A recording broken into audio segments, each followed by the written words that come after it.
So today is one of my most favorite days because this is the first day in this year that I get to put plants in the ground. So I have been seed starting some of my cool weather plants, mainly my brassicas, and they can go out when we're still having overnight freezes. So I'm just getting ready for my row here. I've been hardening them off over 10 days. So it feels like this is a long awaited day. And I was rewarded with glorious sunshine that really feels like a summer day, even though it was like 28 degrees Fahrenheit when I got up this morning.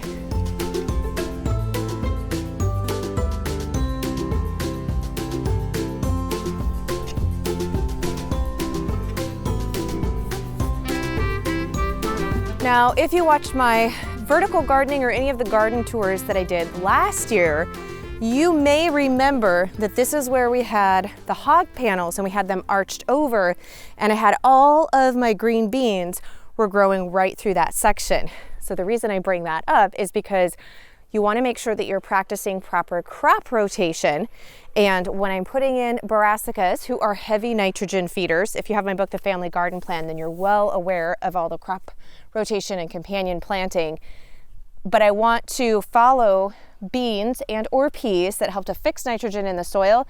You want to follow those with the brassicas that are heavy nitrogen feeders and require a lot of nitrogen in order to produce good, healthy plants and be prolific in your harvest. So we're going to be following where I had the beans in this section through here.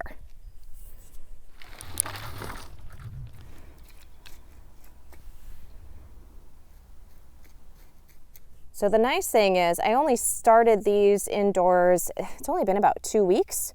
So I started these about 2 weeks ago. So I'm not having to pot these up and then put them underneath the grow light for any longer period of time. It's basically just to make sure I get a good germination rate because it is still pretty cool outside. But they're indoors for a really short period of time. Now I'm making sure I've got a good, probably at least 8, if not 12 inches between my cabbage plants because my cabbage gets really, really large. Living here in the Pacific Northwest, we usually have plenty of cool, rainy weather, which they are a cool weather plant, meaning they're also going to tolerate temps. They're cool hardy down to about 28 degrees Fahrenheit. Now, when they're little tiny seedlings like this, I will be protecting them overnight from the frost, which is also going to help with some insect repelling, which we're going to talk about shortly on how to protect your plants from all of the different insects and especially slugs that like to plague a lot of your early crops. But these are going to get really large, so I want to make sure that I have enough spacing between them because they'll get really big, gorgeous heads on them.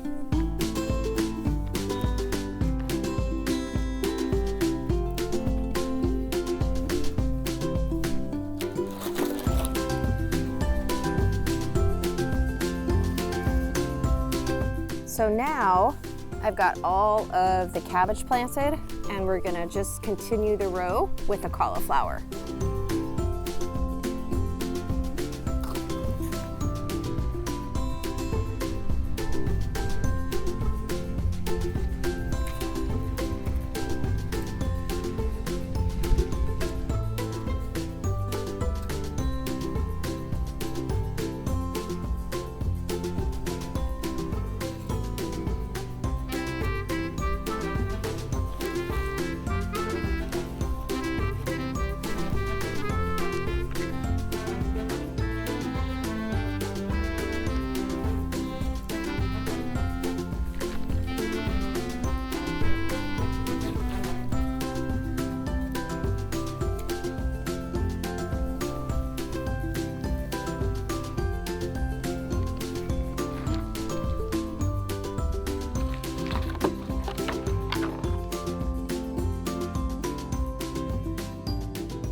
So after getting anything in the ground when you're planting it, but especially doing transplants, and it's a really warm day out like this and they have a little tiny root system, so they're more at the surface of the soil, you really want to make sure you're giving them a good watering. And because these are brassicas, I know that they're nitrogen hungry, I like to do the watering when I first get them planted with the fish concentrate, which I dilute in water. And so it's one of my favorites. And then I usually will use this fish concentrate on these guys about every 3 weeks until they really start to form their heads. Once the heads are getting close to harvestable size, then I don't continue fertilizing them because there's not a lot of growth they really need to be doing.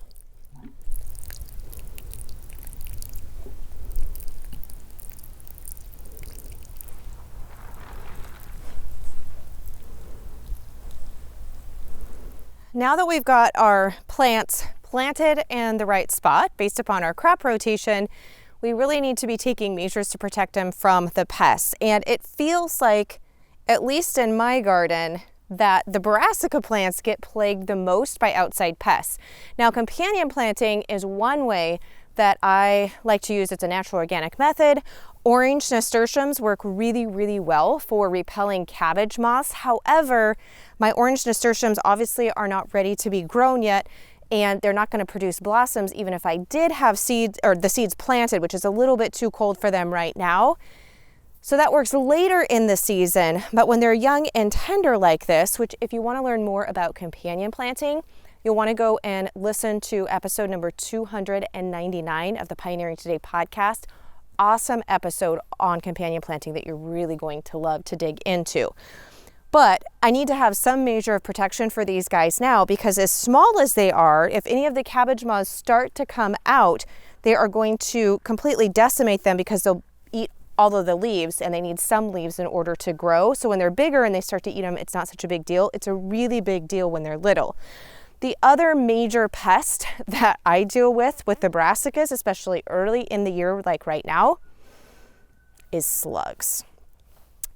And I've got two methods that work really well for repelling both of those that I'm going to share with you.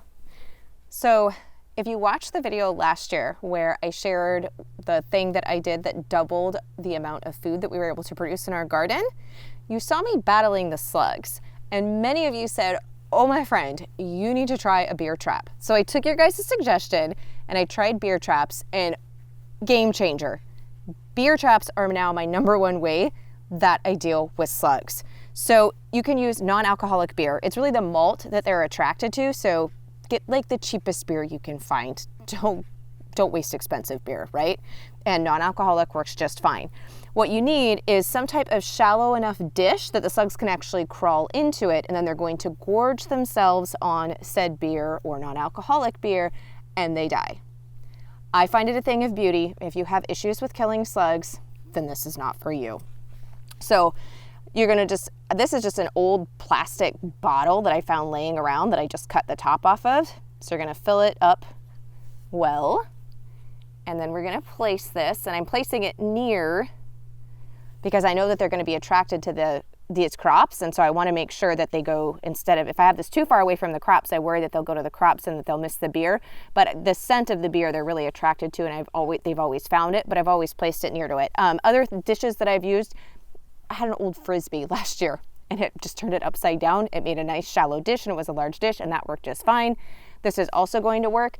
Usually, depending on if like it's completely full of slugs, which in a little bit further into the season, I'm putting this out early to try and catch them when they're babies before they have a chance to breed and create a lot more.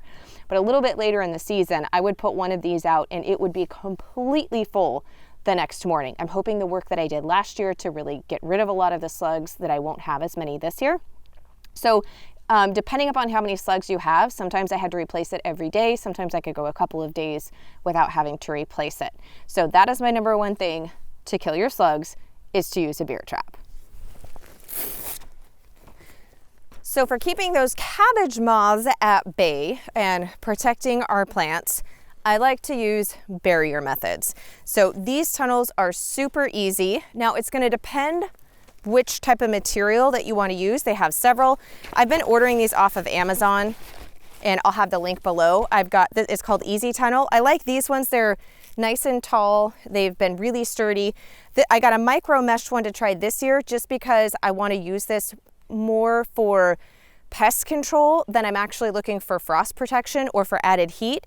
But when I put my tomatoes in warm weather plants out, if I get them out a couple weeks early, I do have a polytunnel version of this that's plastic that is actually for frost protection and to heat up the soil. So it kind of depends. I've got both. The polytunnel ones I've had, I think, for like 3 years, so they last really well. And I just save the bags that they come in to store them, just because it stores everything nice, and then you could just put them on a shelf really easily.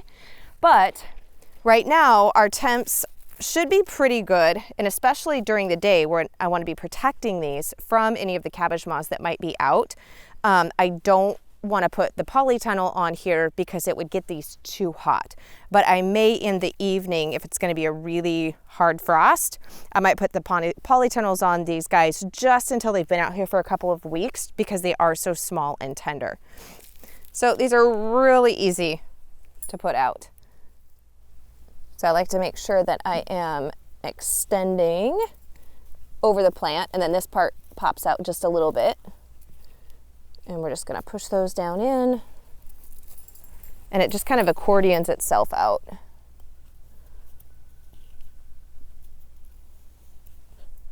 So you can see there's plenty of height for especially something like cabbage and cauliflower. I'm gonna be able to use these even when they're pretty much full size. Now these are gonna protect from, like I said, cabbage moths, aphids, any type of flying insect, provided that you have them pushed all the way down to the ground level. However, these are not going to protect against slugs. The slugs are going to be able to find their way in, which is why I still have my trap for the slugs, because those are the two biggest pests of these guys, especially for this time of year.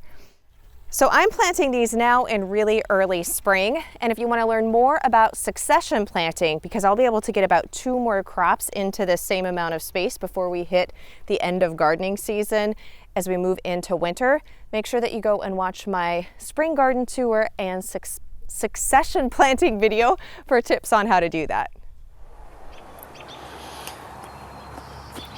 And success! We've already caught a slug. So that means my little lovely seedlings are still safe.